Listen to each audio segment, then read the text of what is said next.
میرا پیارا نبی کتنا پیارا نبی، ساری دنیا کا ہے وہ دولارا نبی۔ نبی کریم صلی اللہ علیہ وسلم پر وحی کا ابتدائی دور اچھے سچے پاکیزہ خوابوں سے شروع ہوا۔ آپ صلی اللہ علیہ وسلم خواب میں جو کچھ دیکھتے وہ صبح کی روشنی کی طرح صحیح اور سچا ثابت ہوتا۔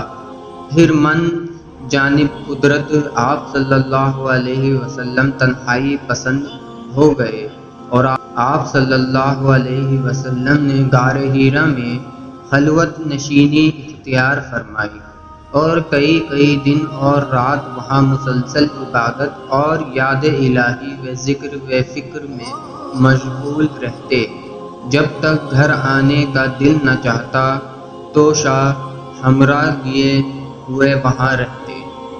توشہ ختم ہونے پر ہی اہلیہ محترمہ خدیجہ رضی اللہ تعالی عنہ کے پاس تشریف لاتے اور کچھ توشہ ہمراہ لے کر پھر وہاں جا کر خلوت گزے ہو جاتے۔ یہی طریقہ جاری رہا یہاں تک کہ آپ صلی اللہ علیہ وسلم پر حق منکشف ہو گیا اور آپ صلی اللہ علیہ وسلم غار حرا میں ہی قیام پذیر تھے کہ اچانک جبرائیل علیہ السلام آپ صلی اللہ علیہ وسلم کے پاس حاضر ہوئے اور کہنے لگے کہ اے محمد پڑھو۔ آپ صلی اللہ علیہ وسلم فرماتے ہیں کہ میں نے کہا کہ میں پڑھنا نہیں جانتا۔ آپ صلی اللہ علیہ وسلم فرماتے ہیں کہ فرشتے نے مجھے پکڑ کر اتنے زور سے بھینچا کہ میری طاقت جواب دے گئی، پھر مجھے چھوڑ کر کہا کہ پڑھو۔ میں نے پھر وہی جواب دیا کہ میں پڑھا ہوا نہیں ہوں۔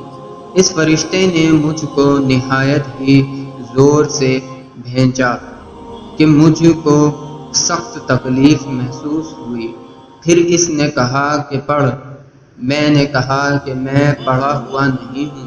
فرشتے نے تیسری بار مجھ کو پکڑا اور تیسری مرتبہ پھر مجھ کو بھینچا، پھر مجھے چھوڑ دیا اور کہنے لگا کہ پڑھو اپنے رب کے نام کی مدد سے جس نے پیدا کیا اور انسان کو خون کی پٹکی سے بنایا۔ پڑھو اور آپ کا رب بہت ہی مہربانیاں کرنے والا ہے۔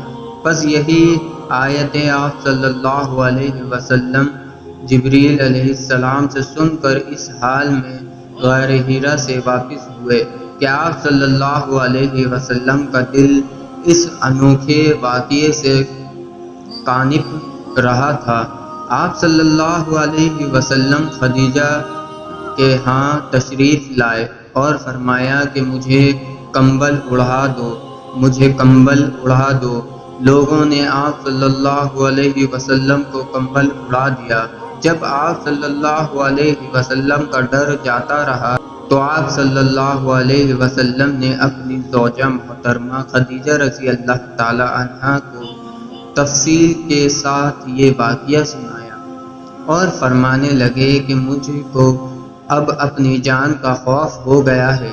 آپ صلی اللہ علیہ وسلم کی اہلیہ محترمہ خدیجہ رضی اللہ تعالی عنہا نے فرمایا، آپ صلی اللہ علیہ وسلم کی دھاڑی بندائی اور کہا کہ آپ کا خیال صحیح نہیں ہے، اللہ کی قسم آپ کو اللہ کبھی رسوا نہیں کرے گا، آپ تو اخلاق فاصلے کے مالک ہیں، بے قصور کا بوجھ اپنے سر پر رکھ لیتے ہیں، مفلسوں کے لیے آپ کماتے ہیں، مہمان نوازی میں آپ بے مثال ہیں اور مشکل وقت میں آپ امر حق کا ساتھ دیتے ہیں۔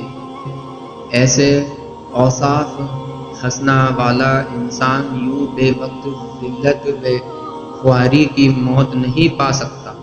پھر مزید تسلی کے لیے خدیجہ رضی اللہ تعالی عنہا آپ صلی اللہ علیہ وسلم کو ورقہ بن نوفل کے پاس لے گئیں جو ان کے چچا زاد بھائی تھے اور زمانہ جاہلیت میں نصرانی مذہب اختیار کر چکے تھے اور عبرانی زبان کے کاتب تھے، چنانچہ انجیل کو بھی حسب منشاء خداوندی عبرانی زبان میں لکھا کرتے تھے۔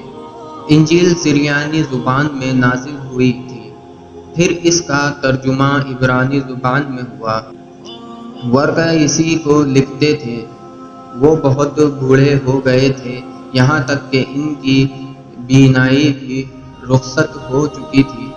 خدیجہ رضی اللہ تعالی عنہا نے ان کے سامنے آپ صلی اللہ علیہ وسلم کے حالات بیان کیے اور کہا کہ اے چچا سعد بھائی، اپنے بھتیجے محمد صلی اللہ علیہ وسلم کی زبانی ذرا ان کی کیفیت سن لیجئے۔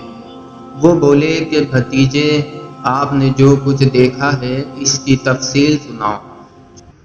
آپ صلی اللہ علیہ وسلم نے از اول تا آخر پورا واقعہ سنایا، جسے سن کر ورقہ بے اختیار ہو کر بول اٹھے کہ یہ تو وہی ناموس مزد رازدان فرشتہ ہے جسے اللہ نے موسیٰ علیہ السلام پر وحی دے کر بھیجا تھا۔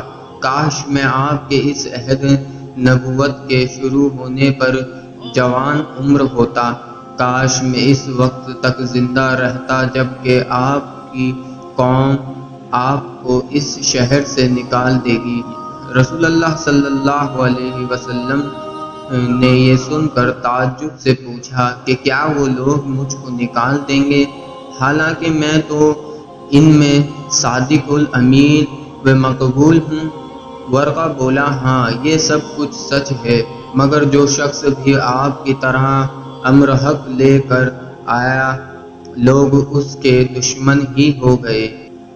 اگر مجھے آپ کی نبوت کا وہ زمانہ مل جائے تو میں آپ کی پوری مدد کروں گا، مگر ورقہ کچھ دنوں کے بعد انتقال کر گئے۔ پھر کچھ عرصہ تک وحی کی آمد موقوف رہی۔